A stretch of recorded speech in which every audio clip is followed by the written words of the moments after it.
Imagine the Great Plains stretching endlessly before you, rolling grasslands, fierce winds, and the promise of the American frontier. Now imagine that same stretch of land, divided not by nature, but by politics.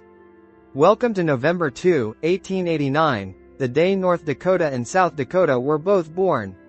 In the mid-1800s, the area we now know as the Dakotas was part of a massive region called the Dakota Territory. It was wild, vast, and sparsely populated, but it was full of promise.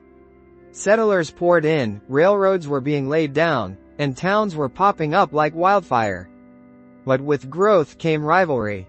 The northern part of the territory, centered around Bismarck, was politically and economically different from the southern part, anchored by Sioux Falls. North and South Dakota just didn't see eye to eye. The North leaned Republican and looked toward the railroads and trade with Canada. The South leaned more Democratic and had stronger ties to the Midwest. Each region had its separate power centers, newspapers, and ambitions. And soon, people began asking the question, why should we be one Dakota when we could be two? Then came the 1880s, an era of expansion for the United States. The country was adding new states rapidly. President Benjamin Harrison, newly elected, saw an opportunity to bring balance, political balance, that is. The Dakotas were largely Republican, so splitting them into two states meant two new Republican votes in the Senate, not just one. But here's the twist. When it came time to make it official, President Harrison didn't want to show favoritism. On November 2, 1889, he signed both statehood proclamations, but then he mixed up the papers.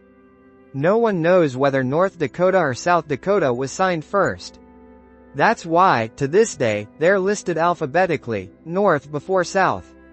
And just like that, one Dakota Territory became two proud states.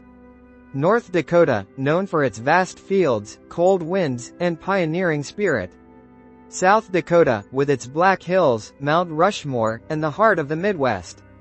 The split wasn't born out of hatred, instead, it was born out of identity.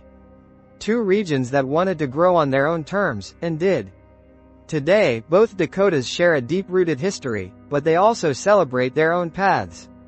From Fargo to Sioux Falls, from Bismarck to Rapid City, the Twin States stand as a reminder that sometimes, dividing can also mean doubling the pride. So next time you look at a map and see North and South Dakota sitting side by side, remember, they weren't rivals in the end. They were twins born on the same day, forever sharing a birthday in American history.